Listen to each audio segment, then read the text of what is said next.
Janelle, it's all yours, darling. All right. Let's see if I can share my screen here. So I am going to talk about, oops, I think I clicked too many times. Hold on. I'm going to talk about host coaching. And hopefully you can see this here. Can you all see? Yes, ma'am. All right. So I'm going to talk about why it's important and then give some guidelines and ideas for successful coaching. It's basically what I do and what works for me. So since I am primarily virtual, most of this is geared toward virtual parties, but of course, you still have to host coach no matter what party you're, what type of party you're doing. It's all kind of the same stuff, except, with an in-home party, you're talking about menus and what time you're arriving and all that kind of stuff. But it's the same ideas here. So let's get started. So when does it happen? Just from you guys, unmute yourself. When does it happen? When do we host coach? As soon as we book the party. Yeah. Pam, you unmuted. What do you want to say? Who? What she said? Same thing she said, yeah. Okay. How about you, Vivian? I usually do it the week before the party starts. Good. Anybody else? These are all correct. All right. Well, yes, I mean, all of the above. I am going to start about, talking about the moment you've booked that party, what Kathy said, because it's true. I mean, if you're, I can't even speak tonight. If you're booking that party during a party, you've already started, forming a new relationship with this person, and you want to get to know them even better. But you're going to start that host coaching from the moment you book the party. What does that look like? You're going to set expectations with them. For me, for virtual parties, what I do is right then and there, I let them know, after I've got the date on the calendar, I let them know, the week before the party, I'm going to contact you. I'm going to be calling you. And I do say it's going to be a phone call for me, fill in the blank there with however you contact them. But I let them know that that's going to be happening. So they're not surprised and like trying to dodge me when it's time for a phone call. So the call, right? This is me, by the way. I've said it before. I would rather, walk over hot coals than call people on the phone. I don't know what it is. I don't like talking on the phone. But when I first started, Mary said, you have to get these people on the phone. And so that's what I did. So, like I said, I usually do it the week before the party starts, like Vivian said. And why do we do this? What's the whole point of it? Why can't you just, let it go? It's beneficial because, first of all, in a phone call form, right? They can hear the excitement in your voice. They see that you're excited about the party, and that makes them excited. Plus, they're going to connect with you more. Right? You get to, get to know them a little better. You get to hear the sound of their voice if it's a virtual party. Otherwise you probably have never heard them speak before. So you get to know them a little better, and they get to know what you want from them. They know, that you actually care, and you're letting them know the expectations and why it's important that you're asking them to do these things that you ask them to do. So I like to always start the call by reconnecting with them. You want to do small talk. You're not going to jump right into the business part of things. You're going to, ask them how they are, how their kids, whatever you know about them, kind of, reconnect with them again. Then I always say, hey, are you excited for this party? What are you hoping to get? So I lead into what's on their wish list. And I always want them to have a wish list. If they don't have one, I say, hey, well, did you check out that new deluxe cooking blender or the quick cooker? I talk about these big ticket items because you want them to have a big wish list, right? You want them to shoot, for some high goals. So here, this is a great way to set them, help them set goals. If they just say, I want to mix and chop, you need to dig a little deeper with them, right? You want them to want something a little bigger than a mix and chop. This is also a great time to recruit. If they say, I really love that deluxe cooking blender, guess what? What's this month? We've got that awesome kit that's only for this month. That might be your ticket right there. That might be all they need to hear, right? You might not even have to go any further, or you turn this into a kickoff party with them. Sorry for random noises if you hear them. I think my son is playing really loudly downstairs. You're also I always talk about kind of the timeline, what they can expect when things are happening during the party. So I like to start by talking, I tell them when I'm going to set up the party, when I'm going to invite them to the party, when the posting is going to start, when it's going to stop in the party, and then when I expect the guests and the host to get those orders in, when the absolute deadline is, because you don't want to be waiting forever for your host to put the order in, right? You want to set that expectation right at the get-go. Also on the call, I like to talk about the jobs, what I expect of that host. We do a whole lot for them, and that's one of the perks that a lot of people like, but they're not just going to sit back and relax. They got to do a little bit here to get all these host rewards that are coming their way. So I always tell them they've got 3 important jobs. Number 1 is inviting all their friends, and I do like to give them a number to shoot for. So the number I always say is I want them to have at least 30 people who are there and really interacting in the party. So they've clicked going, but I also want them interacting. So 30 people like that. And then I tell them the reason I say 30, typically half those people are actually going to place an order, and that's obviously going to get you about 15 orders, which is the sweet spot for a $1,000 party. And then I go into, what the rewards are for that, that level. That's the only reward level I actually talk to them about. So in their mind, I'm telling them $1,000 party, and I usually let them know I normally have, and guess what? If you don't have more than one or more $1,000 parties, they don't need to know that. I let them know I usually have at least a few $1,000 parties each month. So, it's an attainable goal. It's not some crazy goal that you're never going to meet. And so you're setting those goals high for them. So that's number 1. Oh, and I always say, don't judge. Invite the people. You just never know who's going to want something. Everybody eats, all that fun stuff. And men, don't forget men. I've had plenty of men who partake in the parties, who've hosted for me, who've joined my team. Most of the chefs in the world are men, so don't count them out. Then number 2, their second job is to come to the party and have fun. Basically, this means play the games, interact with your friends. I like to relate it to a party. You have a party at your house, all of your friends come over, you're not going to go and hide in the bedroom, right? You're not going to stay away from everybody the whole night. You want to interact with the people. And, I let them know I don't expect them to be on Facebook 24/7. I'm certainly not going to be. So I don't ask that of them. But really it just means have fun with your friends. Check in, play the games, interact. This is also the point where I let them know, because usually I'll have more than one host in a week. If that's the case, I also set up a host group where I make it like a little competition. They're earning points for sales, for doing the daily tasks that I ask of them, for bookings, for all those things. So I let them know about this at this point, and I let them know the importance of that, why they want to do these tasks that I'm asking of them, because it's all about increasing that interaction. More interaction means more sales and more stuff that they get to take home. Then their third job is to pass out all the catalogs and the minis that I send them in their host packet. And basically just spread the word. Let everybody and their brother know about this party. Because again, you just never know who might want something. And those outside orders do really add up. Then I always end by offering the opportunity, because I always put flyers and all the recruiting stuff in their packet too. And I talk about what's in their packet. I ask if it's anything they've ever considered. If they say yes, then the conversation continues. I answer any questions they've got.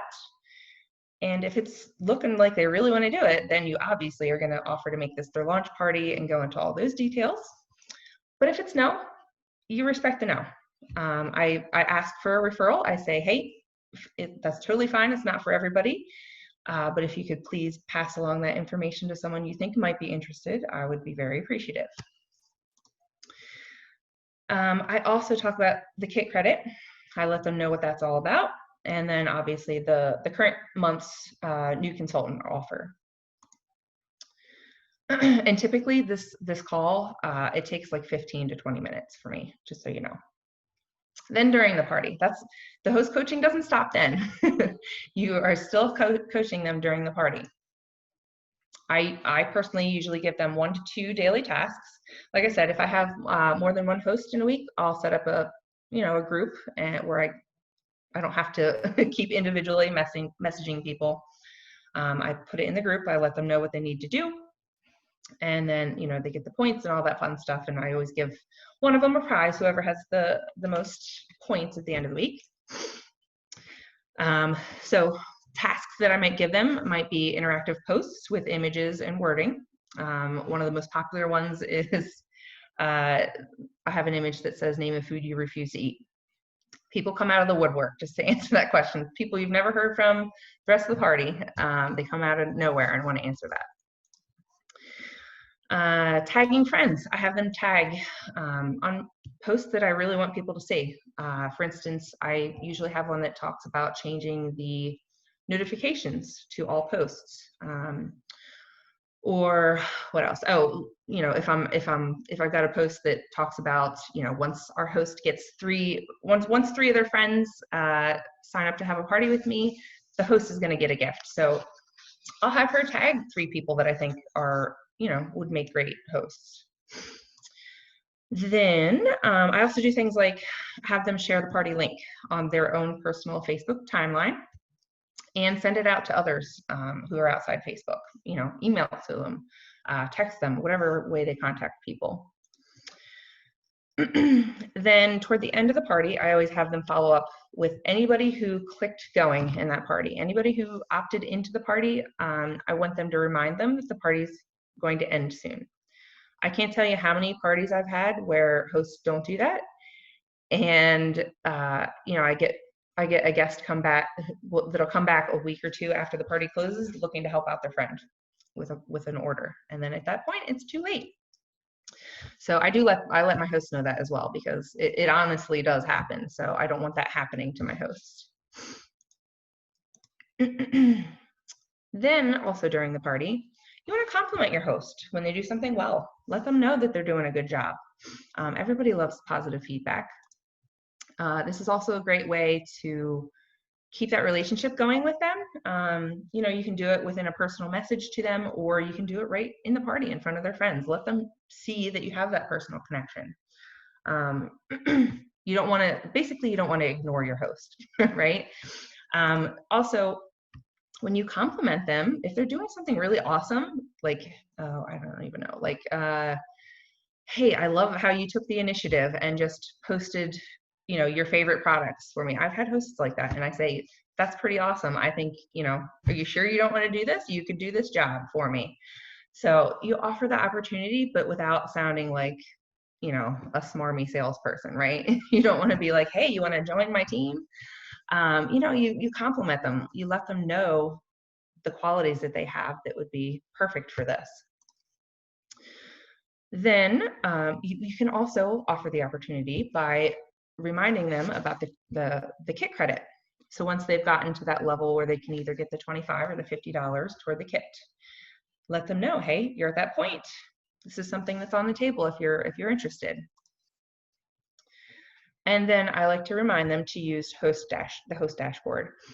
That's actually something I talk about during my host coaching call as well, because I want them to look at it early. I want them to know about it, play with it, know how to use it, and start sticking some things in there from their wish list, because I don't want to have to be waiting forever for that host to put in that order.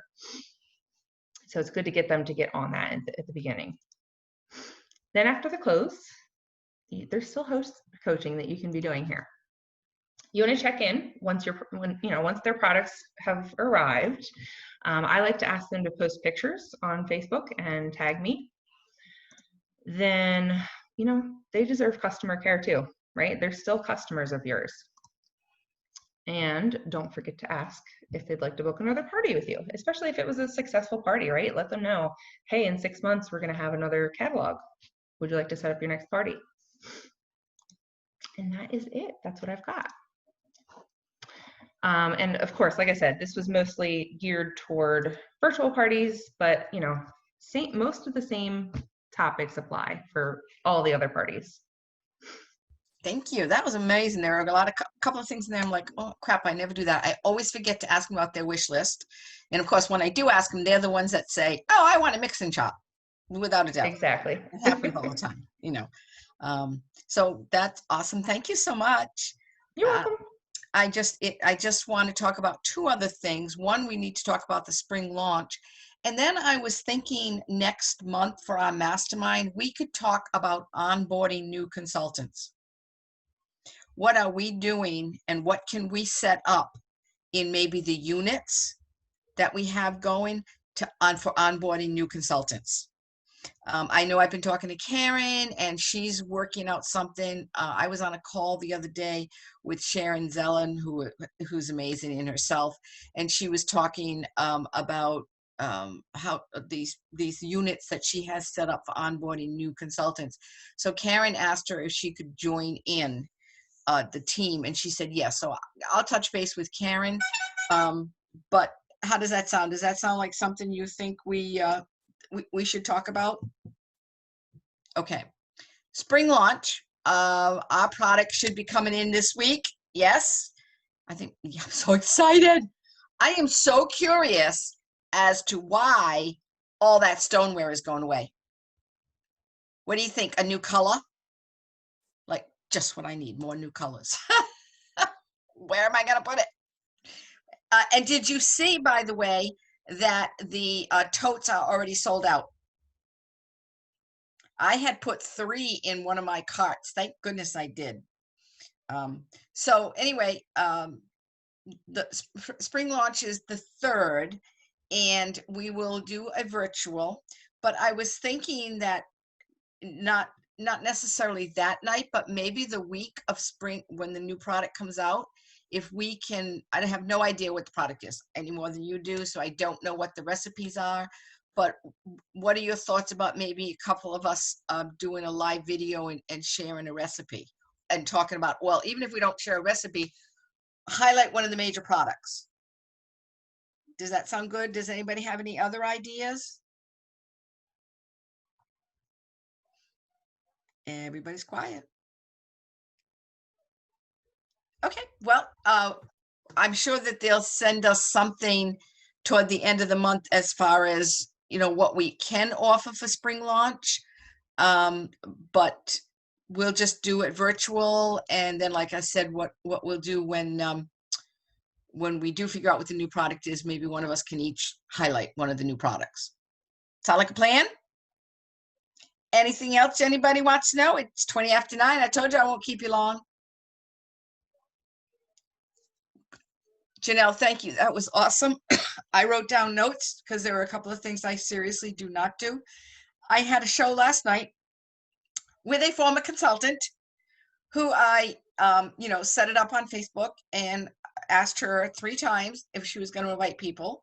And then she finally invited people. And then I called her and messaged her and talked to her. 2 people showed up last night. Like, really? And I'm thinking, okay, either my host coaching is really bad or so. All right, guys. You can't host coach everybody. And you really can't. And I said to her, well, there was a girl, Rachel. I said, did you talk to Rachel? Well, I messaged her. Well, did she answer you? No. Did you get back to her? No. And then there was somebody else, and she says, I said, well, she said she was coming. She texted, oh, I can't make it. No. So I don't think that was my fault. I really did try. Sometimes it just happens. Rachel, you're going to Disney, aren't you? How exciting. Super exciting. Yay. Really close there at the end. I worked my ass off. Oh, yeah. Yes. Been there, done that. I can remember more than one year where you had to get like 80,000 points, and I ended up with 80,004 points, you know? Seriously. Yeah, so we're arguing now. My daughter wants to take the great grandson. And I'm like, really? I'm like, well, you're buying him in because he's not going to be one of my people. But anyway, we're on Great Baby. Yes. I have a Really? question. Conference. Yes. Now, is this going to be downtown Chicago this year? Yes. Okay, so we're flying into O'Hare. Is that the airport we fly into? You can. I'm flying into Midway because I use Southwest. Although, did you guys see today about the credit, the better price we can get For with United? United? I Yeah. did go on because I'm going to Empower, and so I did go on and I did look at it, and I pulled up, and it was like 317 as opposed to 377 or something like that. So that's with United. The thing with United, you have to pay for luggage, which you don't with Southwest. I don't like United. So, I don't just, think I've ever flown with them. Why don't you like them? too many scheduled changes. I have a friend who actually got rescheduled, and he waited in the airport for 2 days to get on a rescheduled flight. Whoa. Okay. So, yeah. He and his wife travel a lot, and they encounter that quite often. Okay. But, Yeah, because I know I'm going to Empower in April, and I've been looking at flights, and I was really surprised at how pricey they were. But Southwest, where Empower is, it's not down. So Midway is an hour and a half from there. So right. that would cost me a fortune if I took the shuttle. So I guess I'm going to have to fly into O'Hare. So this is all new for me because I've never flown anything except Southwest. So I'm looking, Janelle, if you find anything, let me know. I booked United. You did book United. I just went the cheapest, but So Michelle, you went with United a couple of years ago. So what time are you flying? Did you book for Empower or did you book for conference? Empower. Empower. What time are you flying in? 5:37 p.m. on Sunday. Okay. All right. I'll look into that tomorrow. So, oops, sorry. All right, ladies, it's up 9:25. It's time to go. And I actually am going to make some B cards. That's my thing for tonight. So have a good night. Thanks so much for joining us. Janelle, thank you. It was amazing. So next month we will just discuss onboarding new consultants. So any ideas that you can come up with, I think that's really important because I think when we recruit, and that's what we should be doing, we need to keep them. We need to, that's when they qualify. That's when you get the 3,000 points to go on a cruise. So, all right, guys, have a great night. Good night.